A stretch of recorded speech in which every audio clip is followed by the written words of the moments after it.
হুজুর সাল্লাল্লাহু আলাইহি সাল্লামের ইন্তেকালের সময় ফাতেমা রাদিয়াল্লাহু তাআলা আনহা কাঁদতে কাঁদতে বেহুশ হয়ে যাবার উপক্রম হয়ে গেলেন।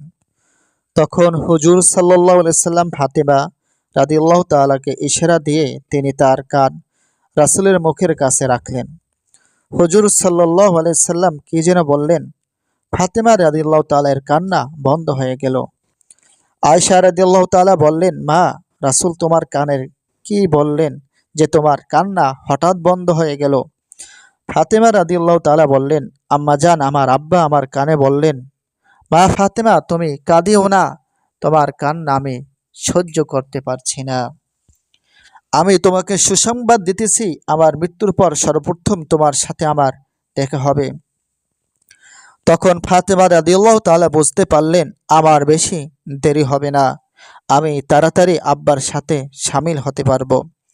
তাই হুজুর সাল্লাল্লাহু আলাইহি সাল্লামের ইন্তেকালের পরে ফাতেমা রাদিয়াল্লাহু তাআলা মাত্র ৬টি মাস দুনিয়াতে বেঁচে ছিলেন। কিন্তু এই সময়ের মধ্যে কেউ তার মুখে হাসি দেখে নাই। তার অন্তরে পিতার বিচ্ছেদ বেদনার আগুন হাহাকার করে জ্বলতেছিল। হুজুর সাল্লাল্লাহু আলাইহি সাল্লামকে যখন গোসল করাইয়া কাফন পরায়ে রওজা মোবারকের দিকে নিয়ে গেলেন, তখন ফাতেমা রাদিয়াল্লাহু তাআলা কচি শিশুর মতো আকুল স্বরে কেঁদে কেঁদে বললেন, আব্বা গো, আব্বা, আপনাকে আজ আমাদের থেকে বিচ্ছিন্ন করে অন্ধকার কবরে রেখে আসলে আপনি কিভাবে একা কবরে পড়ে থাকবেন? সকলে মাটি দিয়ে আসার পর আনাস রাদিয়াল্লাহুকে ফাতেমা রাদিয়াল্লাহু বললেন, আনাস, তোমরা কেন প্রাণের আমার আব্বাকে কবরে মাটি দিয়ে আসলে? তখন আনাস রাদিয়াল্লাহু তাআলা ফাতেমা রাদিয়াল্লাহুর বেদনার কথা শুনে কান্না ভেঙে পড়লেন আর বললেন, আল্লাহ পাকের বিধানের উপর তো মানুষের কিছুই করার নেই। ফাতেমা রাদিয়াল্লাহু তাআলা প্রতিদিন রওজা শরীফের গিয়ে জিয়ারত করতেন। মাজারে শিয়ারে দাঁড়িয়ে রেদন করে কাঁদতেন আর বলতেন, আব্বা গো, আব্বা, সবাই আপনাকে আস্তে আস্তে বলে যাইতেছে, আপনি আল্লাহ পাকের দাওয়াত পেয়ে চলে গিয়েছেন, আমাকে ইয়াতিম বানিয়ে রাখবেন।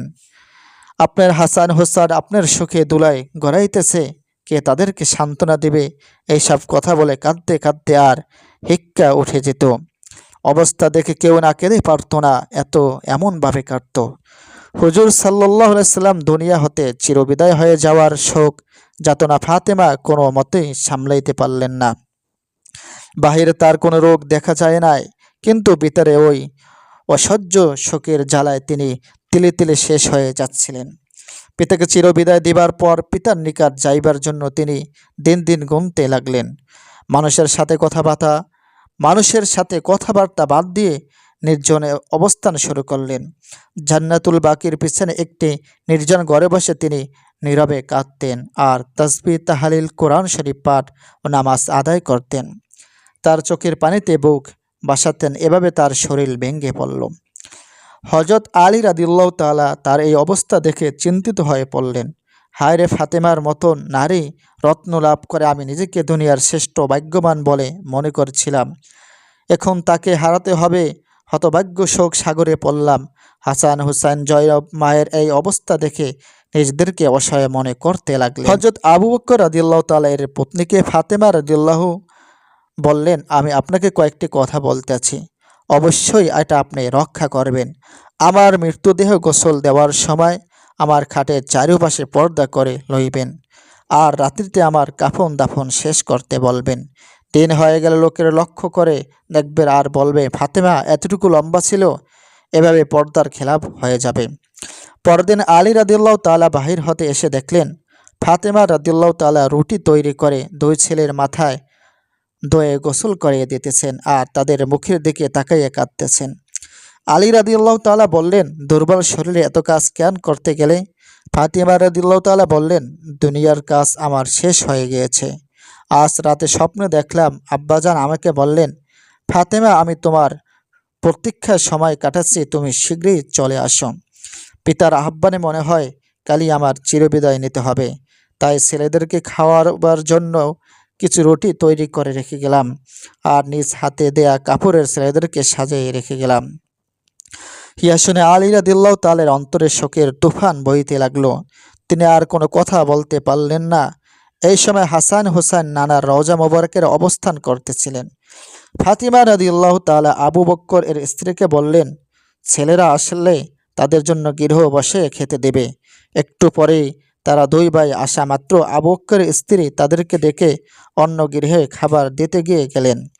কিন্তু তারা সেই গৃহ তাদের মাকে না দেখে ছোট মায়ের নিকট এসে খাবার চাইলেন। ফাতিমা রাদিয়াল্লাহু তাআলা দুই পুত্রকে কোলে নিয়ে স্নেহের পরশে হাত বুলিয়ে চির জনমের মতন মায়া মমতার তারা সিক্ত করতে লাগলেন আর অশ্রু ফেলতে লাগলেন। তারা দুই ভাই মায়ের গলা ধরে কাঁদতে লাগলেন। ফাতিমা রাদিয়াল্লাহু তাআলা নিজ হাতে তাদেরকে খানা খাওয়ায়ে সান্ত্বনা দিয়ে আবার তাদেরকে নানার রওজার পাঠিয়ে দিলেন। তিনি গিয়ে স্বামীর পাশে বসে বলতে লাগলেন, আল্লাহ পাকের বিধান কেউ দুনিয়াতে থাকতে পারবে না, সকলের এখান হতে চিরবিদায় নিতে হবে, তা আপনি আমার চেয়ে ভালো জানেন। এখন আমার সময় হয়ে গিয়েছে, তাই আমার যাবতীয় ভুল ত্রুটি ক্ষমা করে দেবেন, সন্তানদের প্রতি সুদৃষ্টি রাখবেন আর সর্বদা আমার কবর জিয়ারত করবেন, তাহলে আমি আপনার কাছে না থেকেও শান্তির অনুভব করব। হযরত আলী রাদিয়াল্লাহু তাআলা কান্নায় ভেঙে পড়লেন আর বললেন, ফাতেমা, তুমি তো আমাকে কখনো কোনরূপ কষ্ট দাও নাই, তোমার ব্যবহারে আমি সন্তুষ্ট রইয়াছি। এখন আমি তোমার মতন নারী রত্নকে বিদায় দিয়ে কিভাবে ধৈর্য ধরে থাকব, তাহাই ভেবে আমি অস্থির হচ্ছি। আমি চারিদিকে অন্ধকার দেখতেছি, তোমাকে পেয়ে আমি জীবন ধন্য হয়েছি, কিন্তু এত অকালে যে তুমি আমাকে এইরূপ শোক সাগরে ভাসিয়ে যাবে, তাহা আমি স্বপ্নেও ভাবিনি। আমার গৃহ তুমি বহু কষ্ট ভোগ করেছ, তুমি রাসূলের দেহের অংশ, কলিজার টুকরা, তোমার আদর যত্ন আমার দ্বারা কিছুই হলো না, আমাকে তুমি ক্ষমা করে দিও। হুজুর সাল্লাল্লাহু আলাইহি সাল্লাম নিকট আমার সালাম পেশ করিও। ওই দিন হুজুর সাল্লাল্লাহু আলাইহি সাল্লাম মৃত্যুর পরে 6 মাস অতীত হয়ে গিয়েছিল। তারিখটি ছিল হিজরি 11 সনের 3য় রমজান। হযরত আলী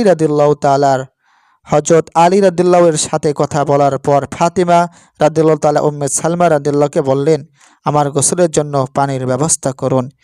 পানি উপস্থিত করা হলো। হযরত ফাতিমা রাদিয়াল্লাহু তাআলা তৃপ্তি সহকারে গোসল করে পরিষ্কার দবদবে একটি সাদা কাপড়ে পরিধান করলেন। তারপর বিবি আমাকে বললেন, আমার হুজরার কর্পূর জ্বালিয়ে দিন। কর্পূর জ্বালিয়ে দেওয়া হলো। হযরত ফাতিমা রাদিয়াল্লাহু তাআলা এই ভাবটি এমন যেন তিনি সাজিয়ে আগ্রহ ভরে তার প্রিয় মাওলার সঙ্গে সাক্ষাৎ করার জন্য যাত্রা করতেছেন। এইবার ফাতিমা রাদিয়াল্লাহু তাআলা হুজরায় গিয়ে শয়ন করলেন আর বললেন, এখন আপনারা বাহিরে গিয়ে হুজরার দরজা বন্ধ করে দিন। উম্মে সালমা বিবি, আসমা এবং অন্যান্য রমণীগণ সবাই হুজরার দরজা বাহিরে থেকে বন্ধ করে দরজার পাশে দাঁড়িয়ে রইলেন আর কান পেতে শুনতে লাগলেন। ফাতিমা রাদিয়াল্লাহু তাআলা করুণ কণ্ঠে তার পিতার গুনাহগার উম্মতের গুনাহ মাফ করার জন্য, পরকালে তাদের দুনিয়ার মুক্তির জন্য আল্লাহ পাকের দরবারে অনুনয় বিনয় করে কেঁদে কেঁদে প্রার্থনা করছেন। কিছুক্ষণ পর হুজরা নীরব হয়ে গেলেন। উম্মে সালমা রাদিয়াল্লাহু তাআলা হুজরার দরজা খুলে দেখলেন আল্লাহর প্রেমিক খাতুনে জান্নাত ফাতিমা রাদিয়াল্লাহু তাআলা দুনিয়ার মায়া জাল ছিন্ন করে মাওলার দরবারে চিরবিদায় হয়ে গিয়েছেন। ইন্না লিল্লাহি ওয়া ইন্না ইলাইহি রাজিউন। উপস্থিত সবাই শোকের হৃদয় কান্না ভেঙে পড়লেন, চোখে পানির সবাই বুক বাজতে লাগলেন।